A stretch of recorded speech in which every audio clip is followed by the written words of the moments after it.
আচ্ছা চলো তাহলে মূল আলোচনায় যাই। ষষ্ঠ অধ্যায় হচ্ছে লিথোস্ট্রিপসি নিয়ে আলোচনা করা হবে। লিথোস্ট্রিপসি কি, এর মেইন কম্পোনেন্টগুলো কি কি, এই মেশিনের সাহায্যে কিভাবে অপারেশন কার্যক্রম চালানো হয়, প্রয়োগ এবং সুবিধা অসুবিধা।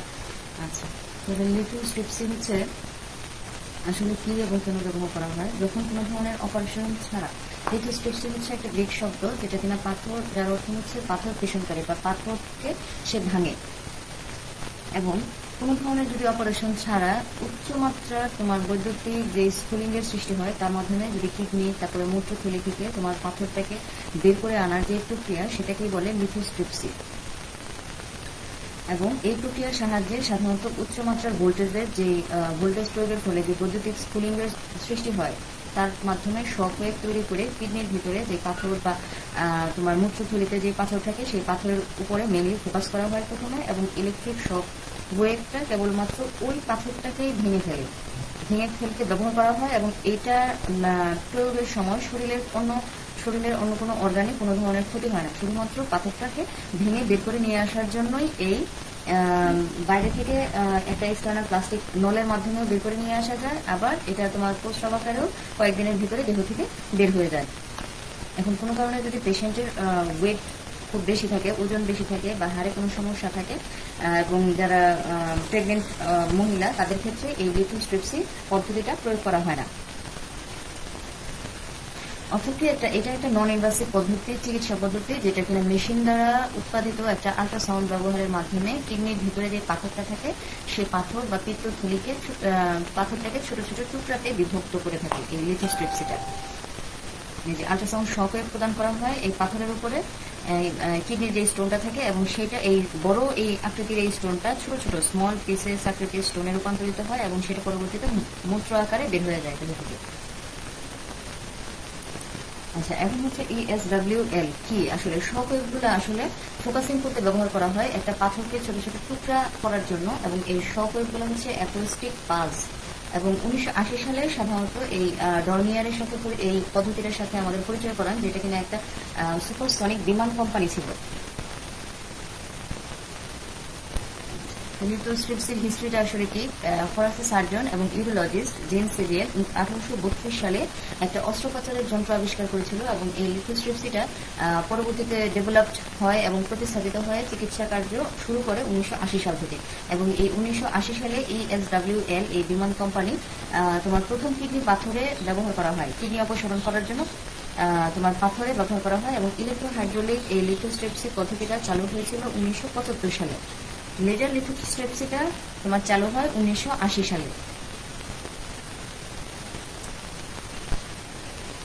লিথোস্ট্রিপসির উদ্দেশ্য কি আসলে? লিথোস্ট্রিপসি কোনো ধরনের এটা হচ্ছে একটা নন ইনভাসিভ পদ্ধতি, অর্থাৎ সার্জারি ছাড়া কিডনি থেকে তোমার পাথর অপসারণ করার পদ্ধতি। এখানে কোনো ব্যথা বেশি পাওয়া যায় না, ব্যথা বেশি হয় না, তারপরে ব্লিডিং কম হয়, তারপরে ব্লিডিং তেমন একটা হয় না, তারপরে কিডনির damage to kidney due to blockage শুধুমাত্র পাথরটাকে ক্রাশ করার জন্য ব্যবহার করা হয়, অন্য কোনো ধরনের ড্যামেজ হয় না কিডনির ভিতরে, এবং ইউরিনারি ট্রাক্ট ইনফেকশনেরও হয় না। এটাই হচ্ছে লিথোস্ট্রিপসির উদ্দেশ্য। তারপরে লক্ষণ কি, এখন কি কি হইলে সাধারণত ডাক্তাররা একটু ইঙ্গিত পায় বা বুঝতে পারে যে কিডনিতে পাথর হয়েছে, সেগুলো হচ্ছে রক্তক্ষরণ ব্যাধি যদি হয়, পেটে যদি খুব বেশি ব্যথা হয়, মূত্রনালীর ইনফেকশন, তারপরে কিডনির ইনফেকশন বা কিডনির সংক্রমণে ক্ষতিগ্রস্ত হয়, এবং যদি বমি বমির ভাব হয়, এই সকল লক্ষণগুলো থাকলে তোমার ডাক্তাররা ধারণা করে থাকে যে কিডনিতে পাথর হয়েছে। এখন কি কি ধরনের টেকনিক ব্যবহার করা হয় তোমার এই পাথরটাকে অপসারণ করার জন্য? এক্সট্রাকর্টিয়াল শক ওয়েভ লিথোস্ট্রিপসি, ইন্ট্রাকর্টিয়াল যেটা এন্ডোস্কোপিক লিথোস্ট্রিপসি, লেজার লিথোস্ট্রিপসি, ইলেকট্রোহাইড্রোলিক লিথোস্ট্রিপসি, মেকানিক্যাল লিথোস্ট্রিপসি এবং আল্ট্রাসোনিক লিথোস্ট্রিপসি। এই পদ্ধতিগুলোর সাহায্যে সাধারণত কিডনি থেকে পাথরগুলোকে অপসারণ করা যায়। এটা হচ্ছে লিথোস্ট্রিপসি মেশিনটা, যেখানে পেশেন্টটাকে রেখে তোমার পেশেন্টের যে পাথরটা আছে কিডনিতে বা মূত্রথলিতে যে পাথর হয় সেটাকে অপসারণ করা হয় এই মেশিনের সাহায্যে।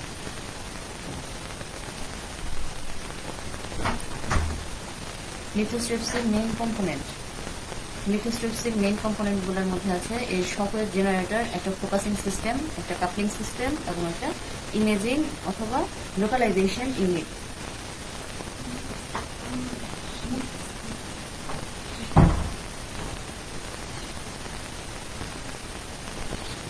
আচ্ছা, এখানে দেখো এই মেশিনটাতে এই অংশটা হচ্ছে ইমেজ ইন্টেন্সিফায়ার, এই অংশটা সিএম মতো আকৃতির, সিয়াম এক্সরে মেশিনের সিয়াম বলা হয় এটাকে।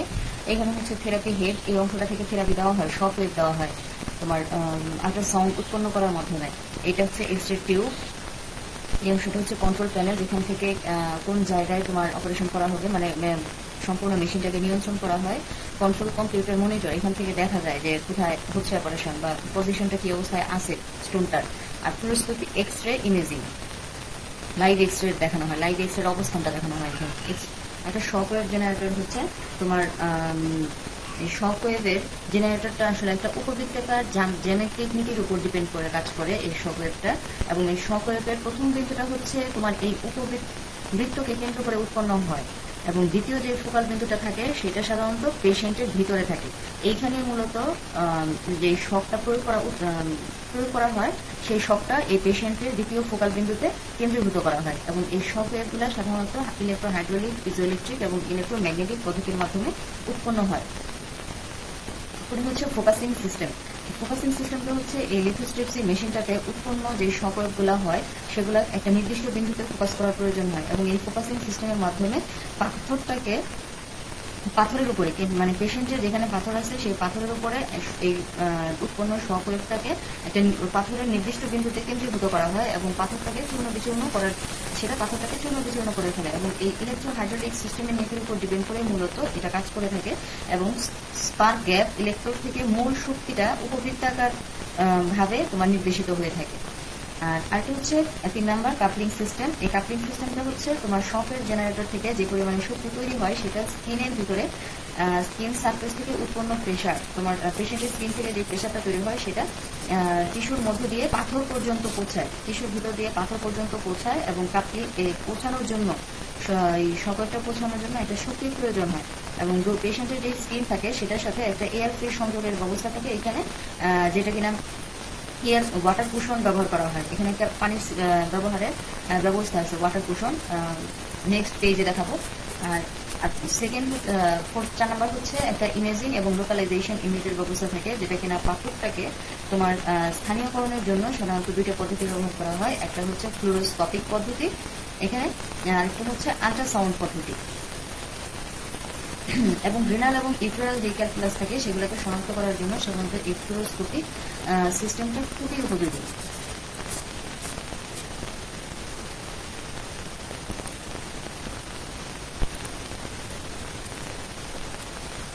এখন হচ্ছে লিথোস্ট্রিপসি মেশিনের অপারেশন। একটু আগে বললাম যে ওয়াটার কুশনের ব্যবস্থা থাকে, এই যে দেখো এখানে এইটুকু কিন্তু পেশেন্টটাকে কিন্তু ওয়াটারের উপরেই রাখা হয়েছে, ওয়াটার কুশন।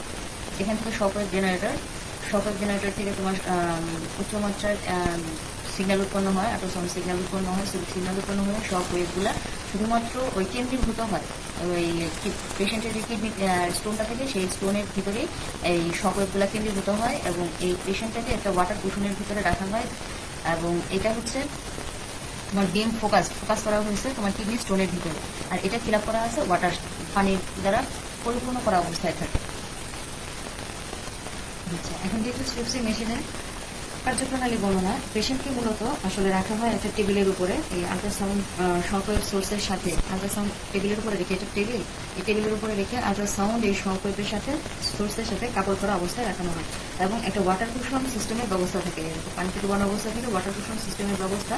এবং কিডনির যে স্টোনটা থাকে এখানে, এই স্টোনটাকে এক্সরে এবং আল্ট্রাসাউন্ড সিস্টেমের সাহায্যে এখান থেকে যে সিগন্যালটা উৎপন্ন হয় এক্সরে এবং আল্ট্রাসাউন্ড সিস্টেমের মাধ্যমে লোকালাইজ করা হয়। এবং এটার যে পজিটিভ প্রেশার সেটা 100 MPa পর্যন্ত তোমার উঠানো হয়। এবং এখানে উৎপন্ন হাজার হাজার যে ইলেকট্রিক শক উৎপন্ন হয় সেটা কিডনি স্টোনের উপরে মেইনলি ফোকাস করে ওই স্টোনটাকে তোমার ওই শকওয়েভের সাহায্যে আঘাত করে বড় স্টোনটাকে ছোট ছোট ক্ষুদ্র আকারে ভেঙে ফেলা হয়। এবং স্টোনটা পরবর্তীতে কিছুদিনের ভিতরে মূত্র আকারে শরীর থেকে বের হয়ে যায়, অথবা তোমার কোনো একটা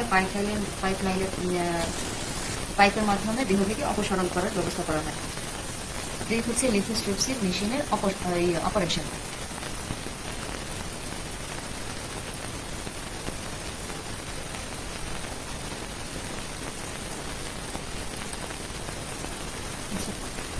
লিথোস্ট্রিপসি মেশিনের প্রয়োগ। লিথোস্ট্রিপসি মেশিনটা মূলত পিত্তথলি, কিডনি, তারপর মূত্রথলিতে যদি পাথর থাকে সেটাকে অপসারণ করার জন্য ব্যবহার করা হয়। সেটা তোমার পরবর্তীতেও জন্মের পরেও হতে পারে এই পাথরটা তৈরি, আবার জন্ম লগ্ন থেকেও এই পাথরটা থাকতে পারে। এবং পাথরের কারণে তোমার শরীরের ভিতরে প্রচন্ড ধরনের ব্যথা সৃষ্টি হতে পারে, এবং এই ব্যথার কারণে যদি পাথর কোনো কারণে যদি এই পাথর ধরা পড়ে, তাহলে যারা ডাক্তার আছে স্পেশালিস্ট তারা এই পাথরটাকে দ্রুত অপসারণ করার জন্য বলে। এবং যদি এই পাথরের আকার 2 সেন্টিমিটারের বেশি হয়ে থাকে সেই ক্ষেত্রে এই লিথোস্ট্রিপসির মাধ্যমে 2 সেন্টিমিটারের মধ্যে হলে পাথরটাকে অপসারণ করা যায়। কিন্তু 2 সেন্টিমিটারের যদি বেশি হয়ে যায়, 4 মিলিমিটার থেকে 2 সেন্টিমিটারের বেশি হয়ে গেলে পাথরটাকে লিথোস্ট্রিপসি পদ্ধতির মাধ্যমে ভেঙে ফেলা সম্ভব হয়। এবং পিত্তথলি বা কিডনিতে যে পাথরটা থাকে সেটা এই মেশিনের সাহায্যে ছোট ছোট আকারে বিভক্ত করে প্রস্রাবের সাহায্যে বের করে নিয়ে আসা হয়।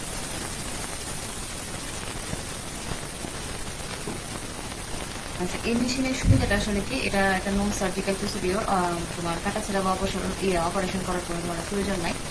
তারপরে এটা 4 মিলিমিটার থেকে 2 সেন্টিমিটারের পাথরটাকে অপসারণ করতে সক্ষম, শরীরের কোনো ধরনের ক্ষতি হয় না, তারপরে শারীরিকভাবে কোনো ধরনের পার্শ্ব প্রতিক্রিয়ার সৃষ্টি হয় না, তারপরে টিস্যুর আক্রান্ত হয় না।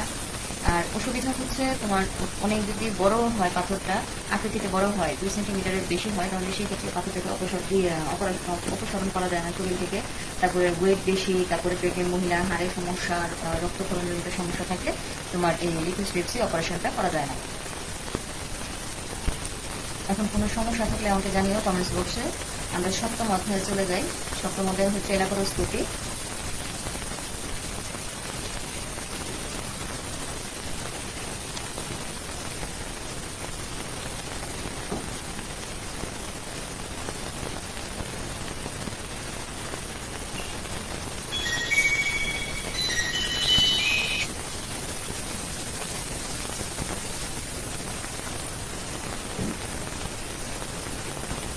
আচ্ছা, ল্যাপারোস্কোপি কি? ল্যাপারোস্কোপি হচ্ছে এমন একটা চিকিৎসা পদ্ধতি যেটার মাধ্যমে পেটে ছোট একটা ছিদ্র বা ফুটো করার মাধ্যমে তোমার একটা সরু একটা ফাইবার অপটিক যন্ত্র পেটের ভিতরে প্রবেশ করানো হয়, এবং এই পেটের ভিতরে যে অঙ্গ প্রত্যঙ্গগুলা থেকে সেই অঙ্গ প্রত্যঙ্গের সমূহে তোমার একটা বিশদার থেকে অ্যানালাইসিস করা হয়। এবং অনেক সময় পেটটাকে না কেটে তোমার একটা ছোট সূক্ষ্ম এবং ছিদ্র করে কার্যকরী যে অপারেশন করা হয় সেটা সম্পাদন করা যায়। এবং বর্তমানে বিভিন্ন ধরনের যে মেয়েদের যে বিভিন্ন ধরনের সমস্যা হয় সেই সমস্যার কারণেও এই ল্যাপারোস্কোপিক অপারেশনের মাধ্যমে চিকিৎসা প্রদান করা যায়। এটা হচ্ছে গল ব্লাডার, ইউরেটাস, এবং এই পেটটাকে সম্পূর্ণভাবে কার্বন ডাইঅক্সাইড দ্বারা ফিল আপ করা হয়েছে ভিতরের অংশটা। এবং ল্যাপারোস্কোপ এই পেশেন্টের পেটটাকে ছোট একটা ফুটো করার মাধ্যমে তোমার এই ফাইবার অপটিক যন্ত্রটাকে ভিতরে প্রবেশ করিয়ে তোমার পেটের অবস্থান দেখা হচ্ছে যে কোথায় সমস্যা হয়েছে।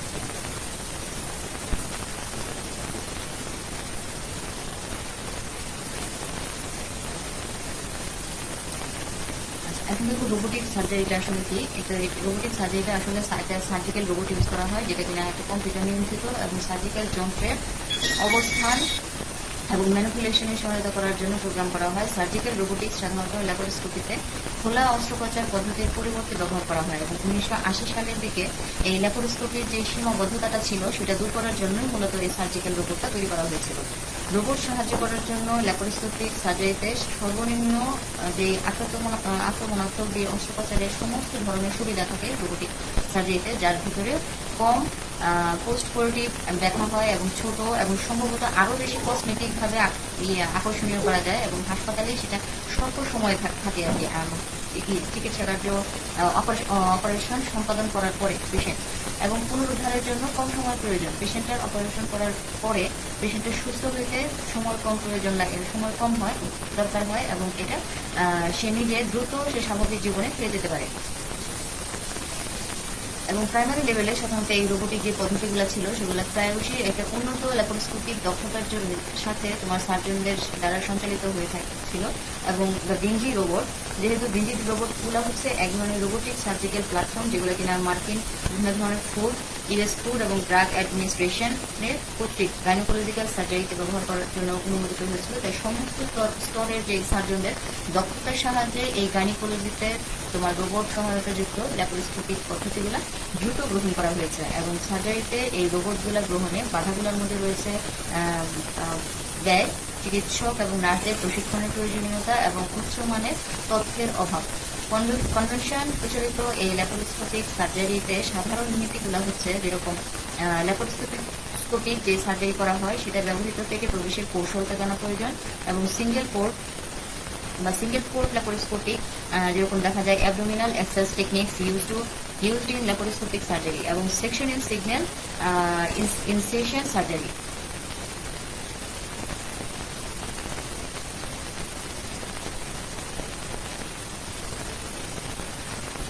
এখন দেখো ল্যাপারোস্কোপিক মেশিনে সাধারণত বিভিন্ন ধরনের কম্পোনেন্টস ইউজ করা হয়। এই কম্পোনেন্টসগুলো ল্যাপারোস্কোপিক মেশিনের ক্ষেত্রে অপারেশনের সময় ইউজ করা হয়ে থাকে, সেগুলোর সম্পর্কে একটু দেখো।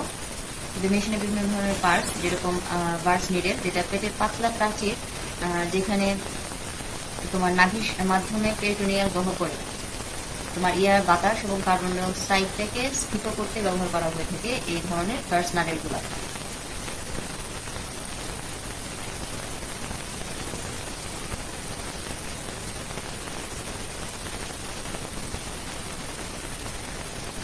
সেকেন্ড হচ্ছে তোমার ইলেকট্রনিক ল্যাপারোপ্ল্যাটার, যেটা হচ্ছে এই ভার্সের যে সুরগুলা থাকে, সুরের মাধ্যমে ইনসুফ্লেট ব্যবহৃত হয় এবং সুরক্ষার সীমাটাকে অতিক্রম না করে পেটের অভ্যন্তরে কনস্ট্যান্টলি একটা নির্দিষ্ট চাপ বজায় রাখতে হেল্প করে থাকে এটা।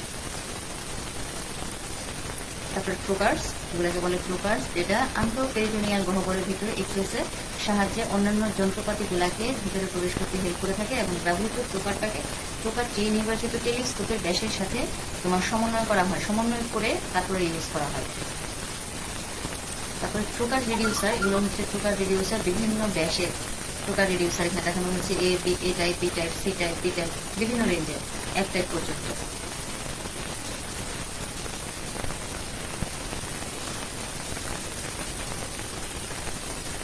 ল্যাপারোস্কোপিক টেলিস্কোপ, এটা বিভিন্ন মাপ এবং কোণ থাকে এই ল্যাপারোস্কোপিক টেলিস্কোপের, যার প্রত্যেকটা আলাদা আলাদাভাবে ব্যবহার আছে প্রত্যেকটা পার্টের, এবং এগুলা সাধারণত পেরিটোনিয়াল গহ্বরটাকে তোমার দেখতে হেল্প করে থাকে।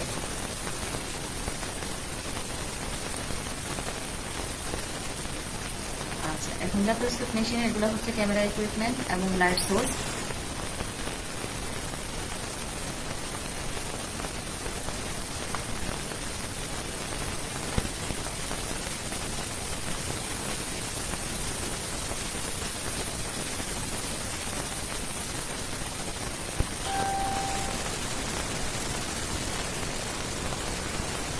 ক্যামেরা ইকুইপমেন্ট এবং লাইট সোর্স, ক্যামেরার যে হেডটা থাকে সেটা সাধারণত এন্ডোস্কোপিক ভিডিও ক্যামেরাগুলো ছোট ছোট বক্সের মতো একটা বক্স, যেটা কিনা লেন্স এবং বিভিন্ন ধরনের লেন্স ধারণ করে থাকে, এবং এটা সিসিডি চার্জ অর্থাৎ চার্জ কাপড় ডিভাইস ইউজ করা হয়। এবং এই ল্যাপারোস্কোপিক প্রসিডিওরের সময় ক্যামেরার যে প্রোবগুলো থাকে সেগুলো সিলিং এর দিকে রাখতে হয়। নেক্সট হচ্ছে তোমার ফোর্সেপ এবং অ্যাক্সেসরিজ, এবং এই ফোর্স এবং কাছে সাধারণত দুই ধরনের হয়, একটা হচ্ছে ডিসপোজেবল টাইপের, একটা হচ্ছে রিইউজেবল টাইপের। এটা হচ্ছে ফেলে দিতে হবে ইউজার পরে, একটা হচ্ছে পুনরায় সেটা স্টেরিলাইজ করে আবার ব্যবহার করা যায়, এবং তার হচ্ছে অটোমেট্রিক বা আঁকে ধরে রাখা টাইপের মতো। এখানে বিভিন্ন রেঞ্জের তোমার ফোর্সেপ এবং সিরিয়ালগুলো দেখানো হয়েছে। নেক্সট ক্যামেরার হেড এবং কেবল। ক্যামেরার কেবলগুলো হচ্ছে তোমার ক্যামেরাকে একটা ক্যামেরার প্রসেসরের সাথে কানেক্ট করার জন্যই এই ক্যামেরার কেবলগুলো লাগানো হয় মূলত, এবং এই ক্যামেরার ভিতরে থাকে অকুলার কাপলার, এটার মাথায় ফোকাসিং করার জন্য রিং এর ব্যবস্থা থাকে। এই অংশটা থেকে জুম করা হয়, তোমার 25 থেকে 50 মিলিমিটার এর একটা অপটিক্স ইউজ করা হয় এখানে। এই অংশটা থেকে প্রোগ্রাম বা ফাংশন সিলেক্ট করা হয় যে কিভাবে দেখা হবে ভিতরের পার্টগুলোকে। আর এই অংশটাতে তোমার ভিডিও সেন্সর হাউজিং এর ব্যবস্থা থেকে ভিডিও করা হয় যখন অপারেশনটা সম্পাদিত হয়।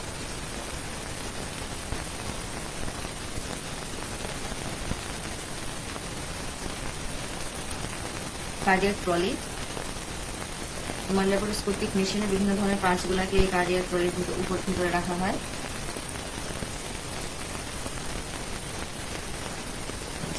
এটা হচ্ছে কাপলার, যেটা দ্বারা ক্যামেরার হেডগুলা এন্ডোস্কোপে সংযুক্ত থাকে, এবং এটা অপটিক্যাল লেন্সটা ধারণ করে থাকে, এবং এটার সাহায্যে সাধারণত দুইটা ডায়াল আছে যেটা ইমেজটাকে পরিচালনা করার জন্য ব্যবহৃত হয়।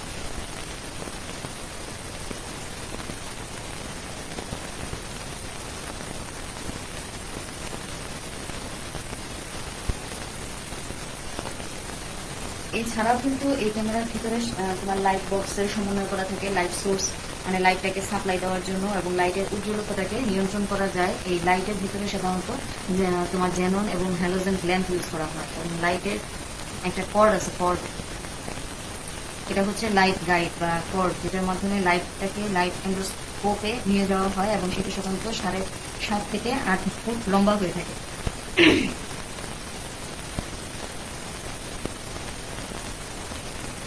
আর একটা মেইন অংশ হচ্ছে এই সার্কিটের বা ল্যাপ্রোস্কোপিক মেশিনের মেইন পার্টস হচ্ছে এন্ডোস্কোপ, যেটা এই ল্যাপ্রোস্কোপিক মেশিনের একটা গুরুত্বপূর্ণ অংশ। এবং এটা সাধারণত ল্যাপ্রোস্কোপটা উদর গহ্বরের এলাকাগুলাকে তোমার নির্দিষ্ট করে থাকে। এবং এই স্কোপগুলোর সাহায্যে সাধারণত বিভিন্ন ব্যাসের দৈর্ঘ্য এবং লেন্থ এবং অ্যাঙ্গেল তৈরি হয়ে থাকে। এবং সার্জারি করার সময় 10 মিলিমিটার থেকে তোমার 30 ডিগ্রি ভিতরে ল্যাপ্রোস্কোপ ব্যবহার করা যায়। এটা হচ্ছে অপারেটিং রুমের সেটআপ, যেখানে ল্যাপ্রোস্কোপ করা হয়।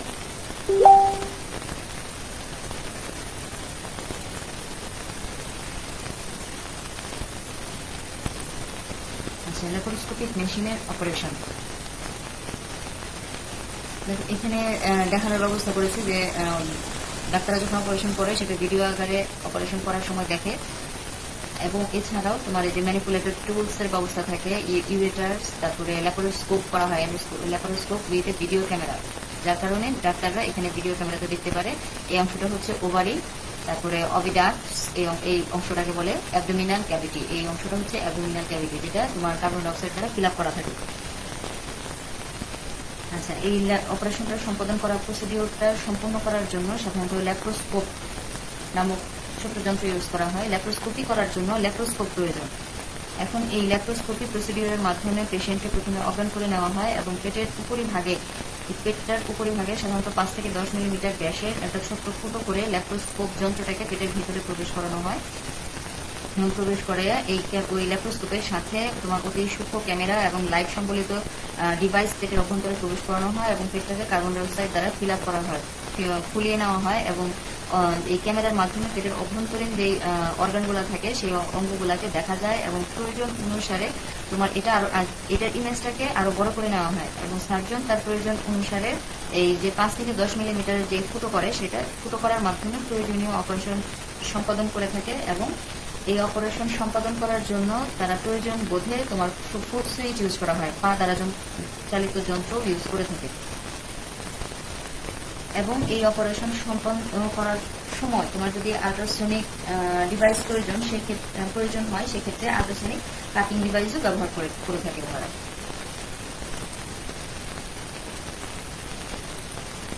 আচ্ছা, প্রয়োগগুলো তোমরা একটু পড়ার চেষ্টা করবা, কোথায় কোথায় প্রয়োগ করা হয়। সাধারণত তোমার মহিলাদের ক্ষেত্রে বিভিন্ন ধরনের সমস্যা, তারপরে অ্যাপেন্ডিক্স জনিত সমস্যা, পিত্তথলি বা লিভারের সমস্যা হলে, তারপরে টিউমার, এগুলো অপসারণের ক্ষেত্রে সাধারণত এই ল্যাপ্রোস্কোপিটা ইউজ করা হয়। সুবিধা অসুবিধাগুলো তোমাদের সংক্ষিপ্ত আকারে আসতে পারে। সুবিধাগুলা কি? আসলে সুবিধাগুলো হচ্ছে তোমার পিত্তথলি থেকে কোনো ধরনের কাটা ছেঁড়া ছাড়া সূক্ষ্মভাবে পিত্তথলির অপারেশনটা করা যায় এবং এটাতে খুব কম সময় পেশেন্ট সুস্থ হয়ে বাড়ি ফিরে যেতে পারে। এবং এটা যেহেতু ফুটো করে অপারেশনটা সম্পন্ন করা হয়, সেই জন্য তোমার কোনো ধরনের স্পট থাকে না অপারেশন করার পরে, সেই স্পটটা তেমন একটা দেখা যায় না বললেই চলে। এবং এটা একটা সাশ্রয়ী পদ্ধতি, ইনফেকশন হওয়ার কোনো পসিবিলিটি নাই এবং ব্যথা বা অ্যান্টিবায়োটিক এত ইউজ করার প্রয়োজন হয় না। আর অসুবিধাগুলো হচ্ছে তোমার এটা একটা ব্যয়বহুল প্রক্রিয়া, কারণ এখানে উন্নত ধরনের যন্ত্রপাতি ইউজ করা হয় এবং সব ধরনের অপারেশনের ক্ষেত্রে এই ল্যাপ্রোস্কোপিক যন্ত্রটা ব্যবহার করা যায় না। এটা একমাত্র ইউজের ক্ষেত্রে একমাত্র দক্ষ সার্জনই এটা করতে পারবে। এবং কখনো কখনো দেখা যায় যে এই ল্যাপ্রোস্কোপিক মেশিনটার অপারেশনটাও সফল নাও হতে পারে, এগুলোই হচ্ছে অসুবিধা।